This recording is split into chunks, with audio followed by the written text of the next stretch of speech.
grab your book, it's time to start. Every page is a work of art. Open it wide and take a look. There's a brand new world in your book. Magic Treehouse, number 3, Mummies in the Morning, by Mary Pope Osborne. Chapter 10, Another Clue.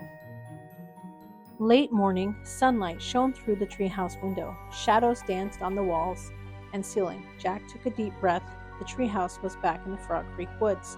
"I wonder what Mom's making for lunch," said Annie. She was looking out the window. Jack smiled. Lunch. Mom. Home. It all sounded so real, so calm and safe.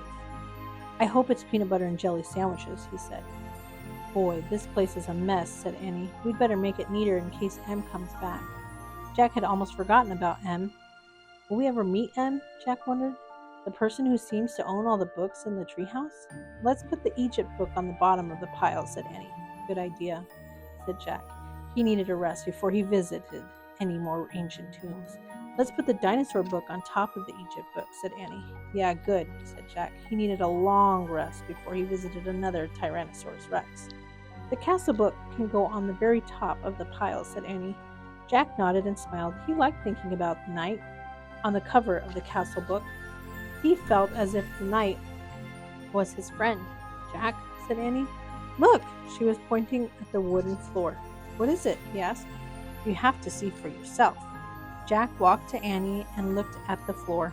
He didn't see anything. "Turn your head a little," said Annie. "You have to catch the light just right." Jack tipped his head to one side. Something was shining on the floor. He tipped his head a bit more. It came into focus. It was the letter M. It shimmered in the sunlight. This absolutely proved the treehouse belonged to M. There was no doubt about it. Jack touched the M with his finger. His skin tingled. The leaves trembled. The wind picked up. "Let's go home now," Jack said. Jack grabbed his backpack, then he and Annie climbed down the ladder. As they stood on the ground below the treehouse, Jack heard a sound in the bushes. "Who's there?" he called. The woods grew still. "I'm going to bring the medallion back soon," Jack said loudly. "And the bookmark too. Both of them. Tomorrow." "Who are you talking to?" asked Annie. "I feel like Em is nearby," Jack whispered. Annie's eyes grew wide. "Should we look for Em?"